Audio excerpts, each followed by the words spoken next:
Good day, everyone. I'm Richard Dean B. Rubrica from the University of the Philippines, College of Education. Today, I will be presenting my research entitled From Belief to Practice, How Master Teachers' Philosophical Orientations Shape Their Leadership Styles. This study explores how the beliefs of master teachers about teaching and learning may or may not translate into the way they exercise leadership in schools. Through this presentation, I will discuss the rationale of the study and the methods used, the key findings, and the insights that emerged regarding the leadership practice in the Philippine public school context. So with that, I would like to begin my presentation. To begin, the study is anchored on the idea that teachers do not make decisions in a vacuum. The way teachers design their lessons, manage their classrooms, and even discipline learners is often guided by deeper philosophical beliefs about what education is and what learning should look like. So sa madaling salita, may pinanggagalingan ng bawat kilos ng guro, hindi lang basta technique o strategy na may paniniwala sa likod ng bawat desisyon. In the Philippine context, master teachers play a critical role not only as a classroom practitioner but as instructional leaders, mentors, and models for other teachers. Their leadership influences how teaching practices are sustained and replicated within schools. So dito po pasok yung tanong na kung ganito kalakas ang impluwensya ng master teachers, saan ba talaga nanggagaling yung paraan ng kanilang pamumuno? While there are studies on teaching philosophy and leadership separately, there is a limited research that directly connects philosophical orientations with leadership styles, especially in the Philippine setting. So isa sa mga dahilan nito ay dahil ang leadership ay madalas na tinuturing na personal at sensitibong usapin. Kaya imbis na suriin ng empirical, madalas ay na-assume na lamang. Kaya this study attempts to address that gap. So dahil dito malinaw ang isang pangunahing tanong na kailangan nating sagutin. So the central problem of this study is simple but theoretically significant. So how do master teachers' philosophical orientations shape their leadership styles in the district of Tangke? So ang tanong dito ay hindi lang kung ano ang estilo ng pamumuno ng mga master teachers, kundi bakit ganito ang kanilang pamumuno. So this study is automatically assume that leadership is a direct reflection of their personal belief. So instead of just critically examines whether philosophical orientations actually translate into leadership behavior or whether leadership is shaped by institutional expectations and professional roles.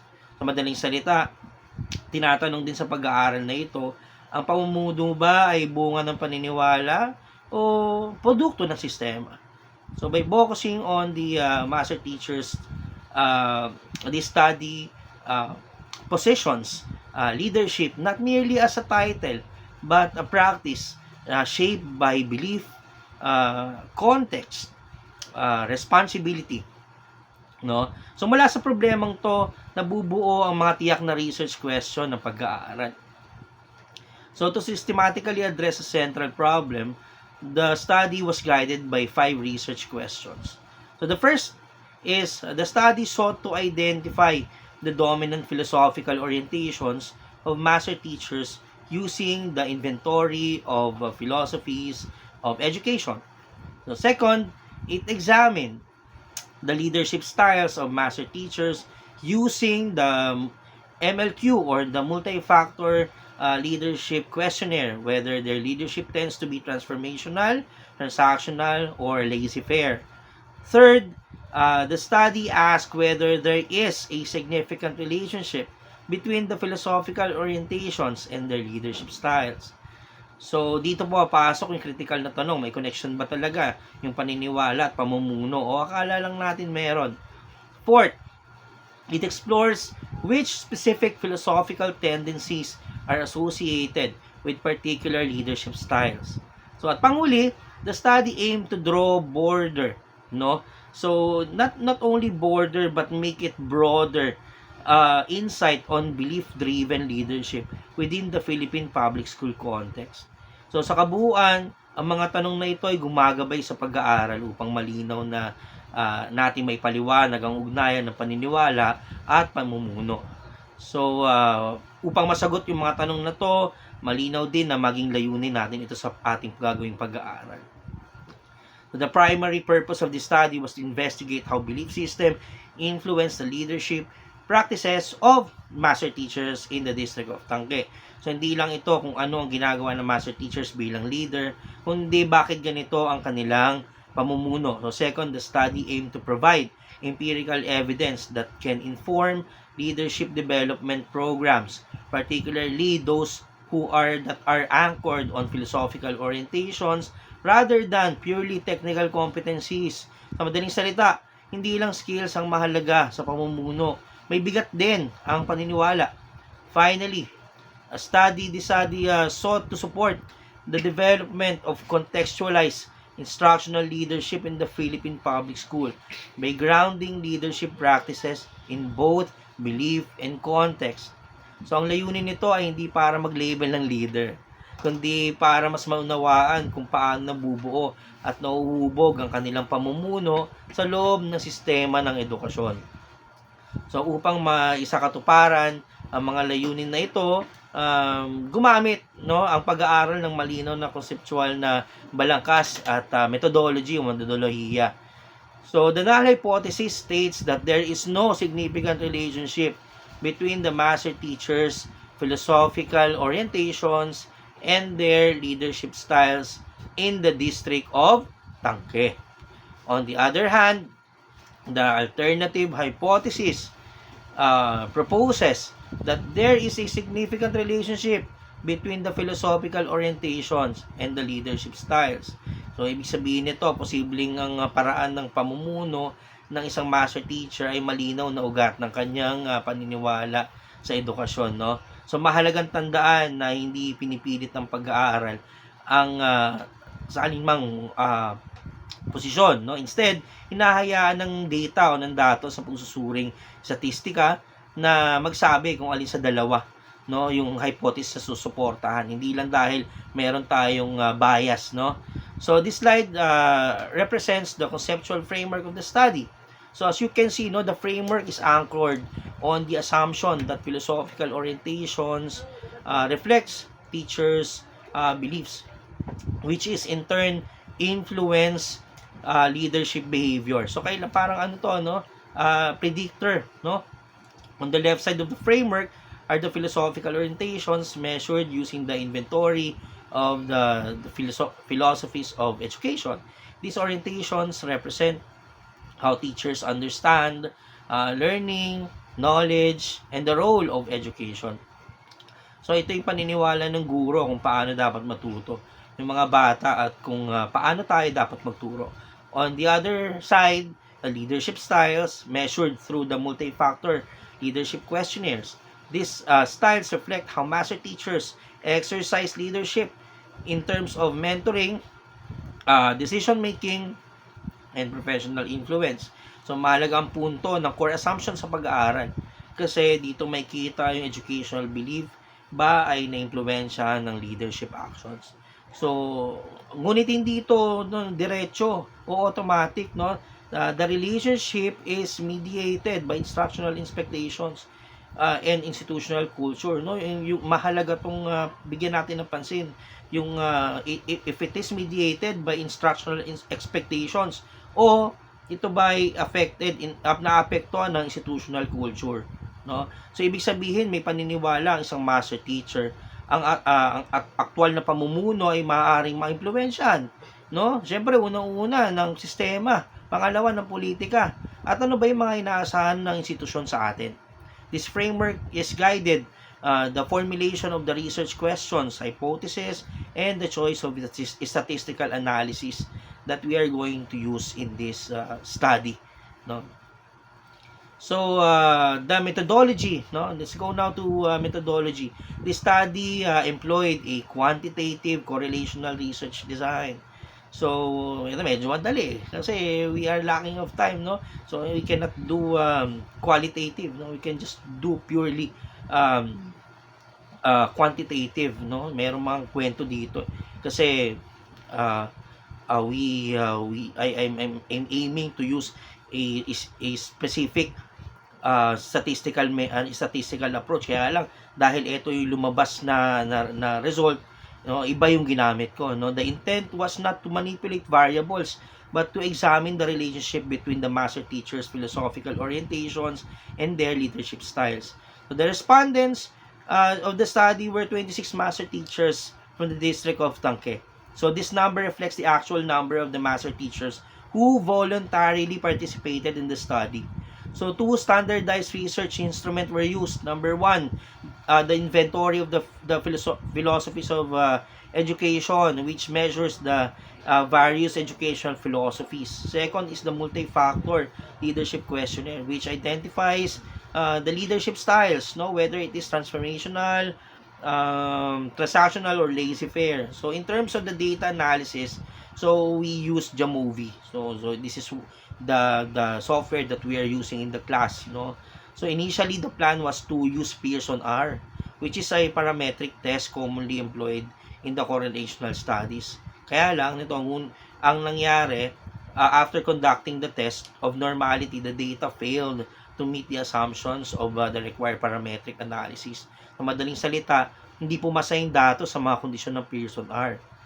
Kaya the study appropriately shifted to Spearman's Rho, a non-parametric alternative that is more suitable for small samples and non-normally distributed data. This careful selection of statistical procedure ensured that the analysis remained methodologically sound and statistically valid. So with this methodology established, the study will be able to continue, no. So this slide naman presents the dominant philosophical orientation of the master teachers based on the results of the inventory of the philosophies of education. So as you can see, the finding shows that progressivism obtained the highest mean, followed closely by constructivism and pragmatism. So these results suggest that master teachers strongly favored learner-centered, experiential, and inquiry-based approach to teaching and learning. So sa madaling salita, nangingibabaw yung paniniwala ng mga master teachers na ang pagtuturo ay hindi dapat teacher-centered, kundi dapat ito ay nakatuon sa aktibong tuturo sa mga mag-aaral. This also indicates a strong emphasis on reflection, real-life application, and meaningful learning experiences. So importantly, the results show consistency across respondents, struggling that these philosophical orientations are not isolated beliefs but are shared across the groups. So given these dominant philosophical orientations, it is very important to examine how these beliefs translate into leadership behavior. So dito naman, the slides presents leadership styles of the master teachers as measured by the multi-factor leadership questionnaire. So the results indicate that transformational leadership obtained a very high mean score. So while the transactional leadership was moderate and laissez-faire leadership was low. So notably, all the 26 master teachers were dominantly transformational. So, ibig sabihin, ang karaniwang estilo ng pamumuno ng mga master teachers ay nakatuon sa mentoring, motivation, at professional modeling.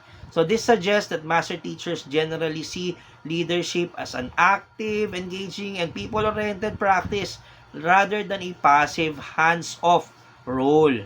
Tulad ng sinasabi ng laissez-faire, no? So, at this point, one might expect a strong alignment between learner-centered philosophies and transformational leadership. However, the next slide will show rather its alignment supported statistically. So, dito na tayo sa susunod na slide. So, to clarify how the verbal interpretations were derived, the study used a 5-point Likert scale. So, ito yung ginamit namin to what we call that, make that interpretation. To interpret the mean scores meaningfully, the scale was divided into equal intervals. Okay, specifically numerical range from 1 to 5 was partitioned into 5 categories. So for this study, the following ranges were used: 1 to 1.8, very low; 1.81 to 2.60 is low; 2.61 to 2.6, 1 to 3.40 is moderate; 3.41 to 4.20 is high; and 4.21 to 5 is very high. So sa madaling salita, hindi lang basta-basta binibigyan ng label yung mean score, no? The verbal interpretations are grounded on mathematically defined intervals based on the response scale. So this explains why progressivism and constructivism with mean scores above 4.20 were interpreted as very high, while the pragmatism with the mean of 4.18 falls under high. So similarly, existentialism with the mean of 2.37 is categorized as low, while idealism, realism, and perennialism fall within the moderate range. So this approach ensures consistency and objectivity in interpreting philosophical scores. So dito naman tayo, no, based on the Spearman's Rho analysis, only one statistically significant relationship was found between the philosophical orientation, leadership style, specifically the perennialism, showed a moderate positive correlation with laissez-faire leadership with a correlation coefficient of p-value of 0.45 and the p-value of 0.020. So, ibig sabihin, habang tumataas yung perennialist orientation ng isang master teacher, ang paniniwala sa classical, fixed, at enduring knowledge, tumataas din yung posibilidad na ito ay maging hands-off o maging passive, no, na estilo ng pamumuno. So, in practical terms, teachers who strongly value traditional content and established truths may be less inclined towards active learning or active mentoring, frequent intervention, or instructional coaching. So, it is important to emphasize that all other philosophical orientation, leadership style, pairing is not statistically significant. So, sa madaling salita, kahit na learner-centered ang paniniwala ng master teachers, transformational lang kanilang pamumuno, hindi ito automatically na nag-uugnay sa isang antas, no, ng statistika, no. It suggests that leadership behavior may not be strongly predicted by philosophical beliefs alone. So, ang mahalagang implication nito ay ang possibility na ang pamumuno ng master teachers ay nahuhubog sa institutional expectations, role demands at system level pressures kaya ang kaysa, no, sa personal na paniniwala niya. So, based on the findings of the study, several key insights emerged. First, the results suggest that leadership among master teachers may be shaped more by institutional expectations than by personal philosophical beliefs. These expectations include formal roles under the RPMS, no? The coaching mandates, documentation requirements, and the predefined leadership standards. Sa madaling salita, may sinusunod na hulma ang pamumuno at kadalasan iyon ang humuhulma ng sistema. So, second, the study reveals a clear tension between belief and practice. While master teachers are theoretically belief-driven, evident in their learner-centered philosophical orientations, their leadership behavior appears to be context-driven also. So, ibig sabihin na paniniwala na nariyan, pero ang kilos ay inaangkop sa hinihingi ng sitwasyon, no? So third, these findings point to a broader systematic issue in the Philippine public school context, the emergence of a compliance-based leadership.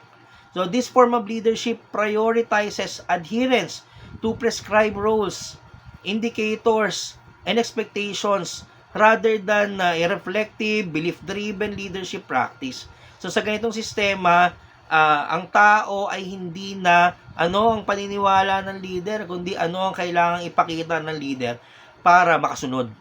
So this insights underscores the need to re-examine how leadership is defined, developed, and practiced within the public school system. So based on the findings of the study, several conclusions were drawn. First, the results show that master teachers generally hold a modern learner-centered philosophies such as progressivism, constructivism, pragmatism. However, these beliefs do not significantly predict their leadership styles.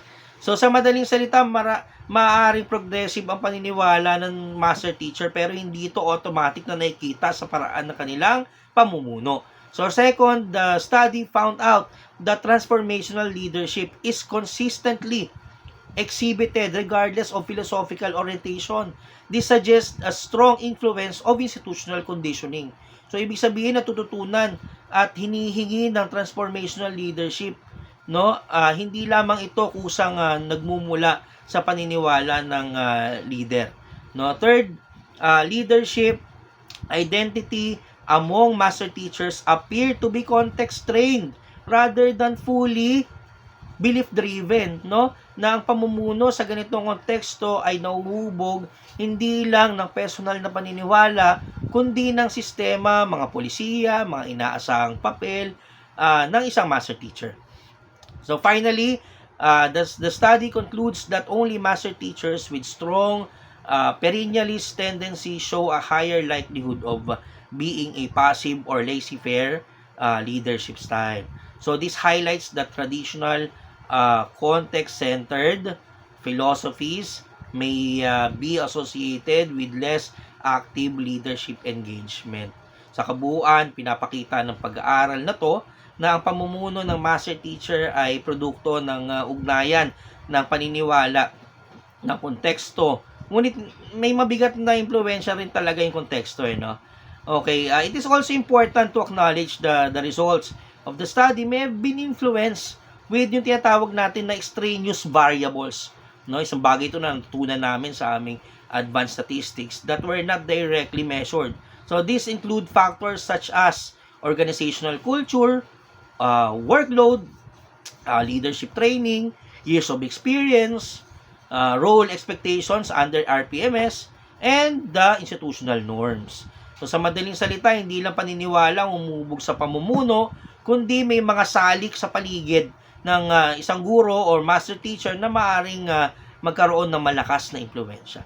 These variables may help explain why philosophical orientation did not strongly predict leadership styles despite the descriptive alignment between the learner-centered belief and transformational leadership. So in this context, leadership behavior may reflect adaptive responses to systemic demands rather than pure expression of personal belief. So this one is further supports the conclusion that leadership identity among master teachers is context trained and institutionally mediated rather than exclusively belief driven, tulad na mention ko kanina, no? Okay, so these are the recommendations of this research. So based on these findings, I'm going to give this several recommendations. So first, for DepEd and policy level stakeholders, leadership development program must go beyond checklist-based compliance. So leadership training should foster reflective and belief-driven leadership rather than focusing only on indicators, documentations, and performance metrics. So, hindi sapat na alam ng leader kung anong ginagawa. Kailangan malinaw kung bakit niya ginagawa yon.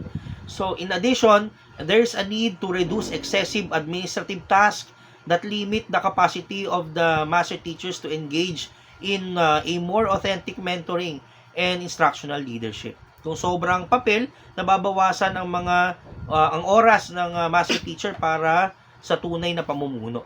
So, second, at the school level, administrators are encouraged to promote philosophical autonomy in coaching and mentoring practices. So, this means allowing master teachers to lead in ways that align their strengths and educational beliefs rather than enforcing a single leadership mold. So, hindi natin siya i-standardize. So, mahalaga rin na mabuo ang mentoring system na nakabatay sa paniniwala at kakayahan, hindi lamang sa posisyon. So, finally, for future researchers, the study recommends the use of a larger samples and mixed method design. So, ito yung medyo prevalent na limitation nitong nitong research na to, kasi as you can see, medyo maliit yung respondents natin. So, larger samples and mixed method design, medyo mas makakuha tayo ng better and deepened understanding of belief, leadership, relationship. So, further studies also examine how workload, school culture, and policy mandates shape leadership expression in real school context. So, sa ganitong paraan, mas nauunawaan natin na hindi lang ang leader, kundi pati yung sistema, yung umubog sa kanya, no? So, ito na, no? To conclude this study, okay, we began with a simple but very important question. May connection ba yung paniniwala ng isang guro sa kanyang paraan ng pamumuno? Okay? So, based on the findings that we have, no, master teachers hold progressive and learner-centered belief, no, and they also exhibit transformational leadership. However, statistically, these two do not strongly predict each other. No, sa madaling salita, yung paniniwala nariyan, pero yung pamumuno ay mas hinuhubog ng konteksto at ng sistema. So this suggests that leadership in the Philippine public school is not shaped by belief alone, but institutional expectations, professional roles, and policy demands. So this study therefore invites us to rethink leadership not only or not simply as a personal trait, but as a practice negotiated between belief and the system. So, labanan ito ng dalawang ideals, no? Belief and system. So, kung nais natin magkaroon ng tunay na makabuluhang pamumuno sa paaralan, hindi lang sapat na training, yung skills, no, indicator. Kailangan din natin bigyan ng espasyo ang mga guro na namumuno ayon sa kanilang paniniwala. So, ultimately, leadership becomes authentic not when it only complies, but when it reflects both purpose and practice. Maraming salamat po.